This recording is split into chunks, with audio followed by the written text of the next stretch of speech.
మూడేళ్ల కిందట Pegasus spyware ప్రపంచవ్యాప్తంగా ప్రకంపనలు సృష్టించింది. దీనిపై భారత పార్లమెంట్లో అధికార విపక్షాలు ఆరోపణలు ప్రత్యారోపణలు కూడా చేసుకున్నాయి. ప్రపంచవ్యాప్తంగా పలు దేశాలకు చెందినటువంటి నాయకులు, హక్కుల కార్యకర్తలు, ప్రముఖుల ఫోన్లను దీని సాయంతో హ్యాక్ చేశారు అనేది ప్రధాన ఆరోపణ.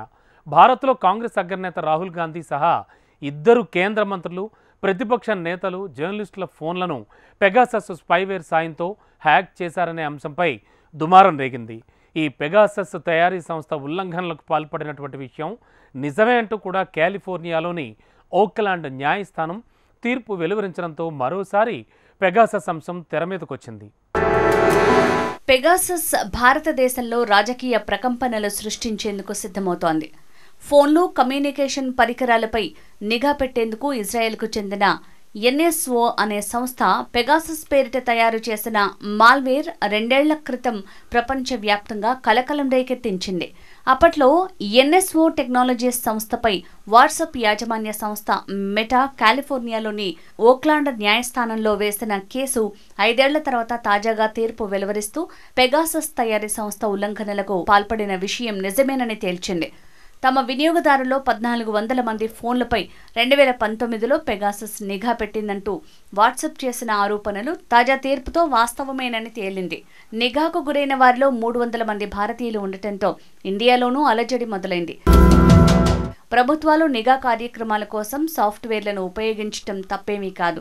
ప్రస్తుత ఆధునిక యుగంలో నేరస్తులు, ఉగ్రవాదులను అరికట్టేందుకు ప్రభుత్వాలు సాంకేతిక పరిజ్ఞానాన్ని వినియోగించుకుంటూ ఉంటాయి.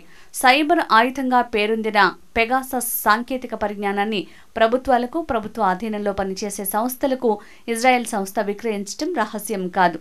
ఇండియా, అమెరికా సహా 50కి పైగా ప్రభుత్వాలు పెగాసస్ని ఖరీదు చేసినట్లు అప్పట్లోనే వార్తలు వినిపించాయి.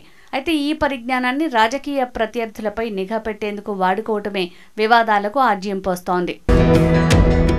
దీనిపై భారత పార్లమెంట్లో అధికార విపక్షాలు ఆరోపణలు ప్రత్యారోపణలు చేసుకున్నాయి. ప్రపంచవ్యాప్తంగా పలు దేశాలకు చెందిన నాయకులు, హక్కుల కార్యకర్తలు, ప్రముఖుల ఫోన్లను దీని సాయంతో హ్యాక్ చేశారనేది ప్రధాన ఆరోపణ. జాతీయ భద్రతా నేరాల నుంచి రక్షణ కోసం చట్టబద్ధ సంస్థలు, నిఘా వర్గాలకు పెగాసస్ సాయం చేస్తుందని ఎన్ఎస్ఓ వాదించింది. తమ సాంకేతిక సాయంతో టెర్రరిస్టులు, కరడుగట్టిన నేరస్తులు వంటి సంఘ విద్రోహక శక్తులను పట్టుకోవడానికి సహకరిస్తుందని పేర్కొంది. తాము సదుద్దేశంతో తయారు చేసిన సాఫ్ట్వేర్ను అక్రమ ప్రయోజనాల కోసం వినియోగిస్తే అది తమ తప్పు కాదంటోంది పెగాసస్ సృష్టికర్త అయిన ఎన్ఎస్ఓ సంస్థ.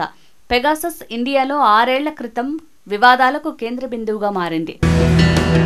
3 ఏళ్ల కిందట పెగాసస్ స్పైవేర్ ప్రపంచవ్యాప్తంగా ప్రకంపనలు సృష్టించింది. భారత్లో కేంద్ర ప్రభుత్వంతో పాటు ఆంధ్రప్రదేశ్ ప్రభుత్వము పెగాసస్ సాయంతో గూఢచర్యానికి పాల్పడ్డాయంటూ ఆరోపణలు వెల్లువెత్తాయి. తమకు కొన్ని వాట్సాప్ సందేశాలు వచ్చాయని, వాటి ద్వారా తమ ఫోన్లలోకి పెగాసస్ని చొప్పించారని కొందరు జర్నలిస్టులు, హక్కుల కార్యకర్తలు ఆరోపించడంతో వివాదం మొదలైంది. కాంగ్రెస్ అగ్రనేత రాహుల్ గాంధీ, తృణమూల్ కాంగ్రెస్ పార్టీ అధినేత్రి మమతా బెనర్జీ సహా పలువురు కేంద్ర మంత్రులు, పాత్రికేయులపైన పెగాసస్తో నిఘా పెట్టారంటూ ఆరోపణలు వెల్లువెత్తాయి. వీటిని కేంద్ర ప్రభుత్వం నిర్ద్వంద్వంగా తిరస్కరించడంతో కొందరు బాధితులు కోర్టుకెక్కారు. అయితే దేశ భద్రత దృష్ట్యా ఈ వ్యవహారంలో సవివరంగా అఫిడవిట్ దాఖలు చేయలేమని కేంద్ర ప్రభుత్వం జవాబిచ్చింది. సొలిసిటర్ జనరల్ సైతం తన వాదన వినిపిస్తూ తాము ఏ సాఫ్ట్వేర్ వాడామో ఏ ప్రభుత్వమూ చెప్పజాలదు అంటూ వ్యాఖ్యానించడం విమర్శలకు తావిచ్చింది. ఈ వాదనలతో సంతృప్తి చెందిన సర్వోన్నత న్యాయస్థానం జస్టిస్ ఆర్వి రవీంద్ర నేతృత్వంలో ఒక స్వతంత్ర నిపుణుల కమిటీని నియమించింది. ఈ కమిటీ 5 మొబైల్ ఫోన్లలో మాల్వేర్ ఉన్నట్లు గుర్తించినా అది పెగాసస్ అని చెప్పడం కష్టమని పేర్కొంది. నివేదిక పూర్తి వివరాలు ఇప్పటికీ వెలుగు చూడకపోవటం అనుమానాలకు తావిస్తోంది. ఈ వివాదం ఇప్పటికీ సద్దుమణిగిన తాజాగా అమెరికా కోర్టు తీర్పుతో మళ్లీ కేంద్ర ప్రభుత్వానికి సెగ మొదలైందని చెప్పక తప్పదు. అటు అమెరికా కోర్టు తీర్పు వెలువరించడం, ఇటు కాంగ్రెస్ అధికార ప్రతినిధి రణదీప్ సుర్జేవాలా కేంద్ర ప్రభుత్వంపై భగ్గుమనటం ఒకేసారి జరిగాయి. పెగాసస్ బారిన పడిన భారతీయుల వాట్సాప్ నంబర్ల వివరాల్ని సమర్పించాలంటూ మెటా కంపెనీని సుప్రీంకోర్టు ఆదేశించడంతో పాటు నిపుణుల కమిటీ నివేదికను బహిర్గతం చేయాలన్న సుర్జేవాలా డిమాండ్ సహేతుకమైంది. ప్రభుత్వాలు తమకున్న హక్కులను అధిగమించి వ్యక్తుల ప్రైవేట్ సమాచారాన్ని సేకరించేందుకు నిఘా పెట్టడం మంచిది కాదని సామాజికవేత్తలు అంటున్నారు.